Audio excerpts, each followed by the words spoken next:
বড়সড় আর্থিক সিদ্ধান্ত নেওয়া কিন্তু বেশ কঠিন, তাই না? বিশেষ করে যখন কোনো কোম্পানি একটা বড় প্রজেক্টের টাকা ঢালার কথা ভাবে, তখন তাদের এটা নিশ্চিত করতে হয় যে আইডিয়াটা শুধু দারুণ হলেই চলবে না, বিনিয়োগ হিসেবেও সেটা সেরা হতে হবে। চলুন, আজ আমরা সেই টুলকিটটাকে একটু ঘেঁটে দেখি, যেটা দিয়ে এই কঠিন সিদ্ধান্তগুলো নেওয়া হয়। এটাই তো আসল প্রশ্ন, তাই না? প্রত্যেকটা কোম্পানির কাছেই তো অনেক ভালো ভালো আইডিয়া থাকে, কিন্তু সব আইডিয়াতে তো আর টাকা ঢালা যায় না। তাহলে তারা ঠিক করে কিভাবে যে কোনটায় টাকা দেবে আর কোনটায় দেবে না? উত্তরটা কিন্তু কোনো মন গড়া অনুমানের উপর নির্ভর করে না। এখানেই কিন্তু পুরো খেলাটা ঘুরে যায়। এই আর্থিক টুলকিটের সাহায্যে ডেটা আর অ্যানালিসিস দিয়ে সিদ্ধান্ত নেওয়া হয়। এই টুলগুলো ব্যবহার করে কোম্পানিগুলো নিশ্চিত করে যে তারা শুধু লাভজনক প্রজেক্টই বাছছে না, বরং যতগুলো অপশন আছে তার মধ্যে সেরাটা বাছছে।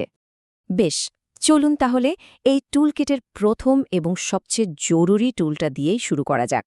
এর নাম হলো নেট প্রেজেন্ট ভ্যালু, বা সংক্ষেপে এনপিভি। এটা আমাদের বুঝতে সাহায্য করে যে ভবিষ্যতের টাকার আজকের মূল্য ঠিক কতটা। এনপিভি বোঝার আগে আমাদের একটা খুব সহজ কিন্তু গুরুত্বপূর্ণ ধারণা বুঝতে হবে, সেটা হলো টাইম ভ্যালু অফ মানি। মানে, খুব সহজ কথায়, আজ আপনার হাতে থাকা ১,০০০ টাকা ১ বছর পরের ১,০০০ টাকার চেয়ে অনেক বেশি মূল্যবান। কারণ আজকের টাকাটা আপনি কোথাও খাটিয়ে আরও টাকা আয় করতে পারেন।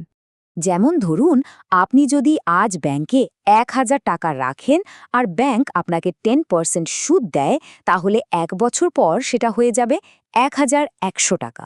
তার মানে ভবিষ্যতের ওই ১,১০০ টাকার আজকের দাম হলো ১,০০০ টাকা। এই ছোট্ট হিসাবটাই কিন্তু এনপিভি এর একদম গোড়ার কথা। এখন প্রশ্নটা যদি একটু ঘুরিয়ে করি, ভবিষ্যতের টাকা যদি আজকের টাকার চেয়ে কম মূল্যবান হয়, তাহলে ১ বছর পর যে ১,১০০ টাকা পাওয়া যাবে, সেটার আজকের আসল মূল্য কত? এই প্রশ্নের উত্তরটাই কিন্তু আমাদের নেট প্রেজেন্ট ভ্যালুর দিকে নিয়ে যাবে। এনপিভি ঠিক এই কাজটাই করে। একটা প্রজেক্ট থেকে ভবিষ্যতে যত টাকা লাভ আসবে, সেই সব টাকাকে আজকের মূল্যে কনভার্ট করে। তারপর সেই মোট টাকা থেকে প্রজেক্টের শুরুর খরচটা বাদ দিয়ে দেয়। যদি ফলাফলটা পজিটিভ হয়, মানে শূন্যের বেশি হয়, তাহলেই বোঝা যায় প্রজেক্টটা লাভজনক। এখন এই স্লাইডটা কিন্তু দারুণ ইন্টারেস্টিং। দেখুন, দুটো প্রজেক্টেই বিনিয়োগ এক, মোট রিটার্নও এক। দুটোতেই ৩৬,০০০ টাকা দিয়ে ৪৫,০০০ টাকা ফেরত আসছে। কিন্তু প্রথমটার এনপিভি পজিটিভ আর দ্বিতীয়টা নেগেটিভ। কেন? কারণ প্রথম প্রজেক্টে লাভের বড় অংশটা শুরুতেই চলে আসছে, আর দ্বিতীয়টায় আসছে দেরিতে। এটাই প্রমাণ করে যে টাকা কখন আসছে সেটা কতটা জরুরি। চলুন, এবার আমাদের টুলকিটের পরের টুলে যাওয়া যাক। এনপিভি তো আমাদের বলল প্রজেক্টের মোট মূল্য কত, কিন্তু অনেক বিনিয়োগকারী আগে জানতে চান, আরে বাবা, আমার আসল টাকাটা ফেরত আসবে কবে? এখানেই পে ব্যাক পিরিয়ড কাজে লাগে। পেব্যাক পিরিয়ড খুব সহজ একটা প্রশ্নের উত্তর দেয়। একটা প্রজেক্টে যে টাকাটা ঢালা হলো, সেটা ফেরত পেতে ঠিক কতদিন সময় লাগবে। এটা দিয়ে মূলত ঝুঁকি মাপা হয়, কারণ যত তাড়াতাড়ি টাকা ফেরত আসে, ঝুঁকিও তত কমে যায়। এটা বের করাও কিন্তু বেশ সোজা। প্রথমে ভবিষ্যতে কত টাকা আসতে পারে তার একটা আন্দাজ করা হয়। তারপর প্রতি বছরের আয় যোগ করে দেখা হয় মোট কত হলো। যেই মুহূর্তে এই মোট আয়টা আপনার প্রাথমিক বিনিয়োগকে ছাড়িয়ে যায়, সেই সময়টাকেই বলা হয় পে ব্যাক পিরিয়ড। যেমন ধরুন, কোনো একটা প্রজেক্টের প্রাথমিক বিনিয়োগ তৃতীয় বছরের মধ্যেই উঠে এলো। যদি কোনো কোম্পানির লক্ষ্য থাকে ৩ বছরের মধ্যে টাকা ফেরত পাওয়ার, তাহলে এই প্রজেক্টটা তাদের জন্য দারুণ একটা অপশন হতে পারে। এতে রিস্ক অনেকটাই কমে যায়। এবার আমরা এমন দুটো টুল নিয়ে কথা বলবো, যেগুলো দিয়ে বোঝা যায় একটা প্রজেক্টের রিটার্ন আসলে কতটা জোরালো। এগুলি হলো ইন্টারনাল রেট অফ রিটার্ন বা আইআরআর, আর বেনিফিট কস্ট রেশিও বা বিসিআর।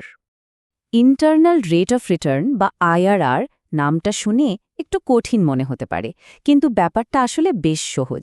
এটা হলো সেই পার্সেন্টেজ বা সুদের হার যেটাতে একটা প্রজেক্টের এনপিভি ঠিক শূন্য হয়ে যায়। মানে, এটা হলো প্রজেক্টের লাভ লোকসানের ব্রেক ইভেন পয়েন্ট। মানে, ভাবুন তো, এটা যেন প্রজেক্টের নিজস্ব একটা আয়ের হার। যদি এই হারটা ব্যাংক থেকে লোন নেওয়ার সুদের হারের চেয়ে বেশি হয়, অথবা অন্য কোথাও বিনিয়োগ করলে যা পাওয়া যেত তার চেয়ে বেশি হয়, তাহলেই বোঝা যাবে যে এই প্রজেক্টটা করা লাভজনক। বেনিফিট কস্ট রেশিও বা BCR তো আরও সোজা। এটা একটা প্রজেক্টের মোট সুবিধার আজকের মূল্যকে সেটার মোট খরচের আজকের মূল্য দিয়ে ভাগ করে। সোজা কথায় এটা আমাদের বলে দেয় যে প্রতি ৳1 খরচের বদলে আমরা কত টাকার সুবিধা পাচ্ছি। যেমন ধরুন, একটা প্রজেক্টের BCR হল 1.2। এর মানে হল ওই প্রজেক্টে প্রতি ৳1 বিনিয়োগের বদলে ৳1.20 সমান সুবিধা পাওয়া যাচ্ছে। নিয়মটা খুব সহজ। এই রেশিও যদি 1-এর বেশি হয় তার মানে প্রজেক্টটা আর্থিকভাবে আকর্ষণীয়। আচ্ছা, আমাদের টুলকিটের শেষ এবং আমার মতে সবচেয়ে গুরুত্বপূর্ণ ধারণাটা হলো অপরচুনিটি কস্ট।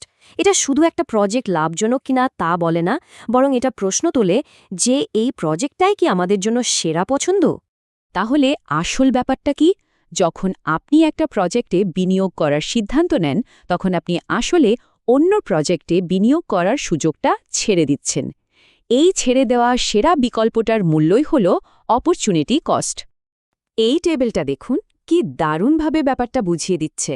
প্রজেক্ট এ আর বি দুটোই কিন্তু লাভজনক, দুটোরই এনপিভি পজিটিভ, কিন্তু প্রজেক্ট সি এর এনপিভি আরও অনেক বেশি। তাই এ বা বি বেছে নেওয়ার মানে হল সি এর অতিরিক্ত লাভটা হাতছাড়া করা। এটাই অপরচুনিটি কস্ট। তাই সেরা সিদ্ধান্ত হবে প্রজেক্ট সি বেছে নেওয়া। এই ছবিটা কিন্তু একটা খুব জরুরি কথা বলছে। সেরা সিদ্ধান্ত মানে শুধু যে কোনো একটা লাভজনক পথে এগিয়ে যাওয়া নয়। সেরা সিদ্ধান্ত মানে হল যতগুলো পথ খোলা আছে তার মধ্যে সবচেয়ে উঁচু বা সেরা পথটা বেছে নেওয়া।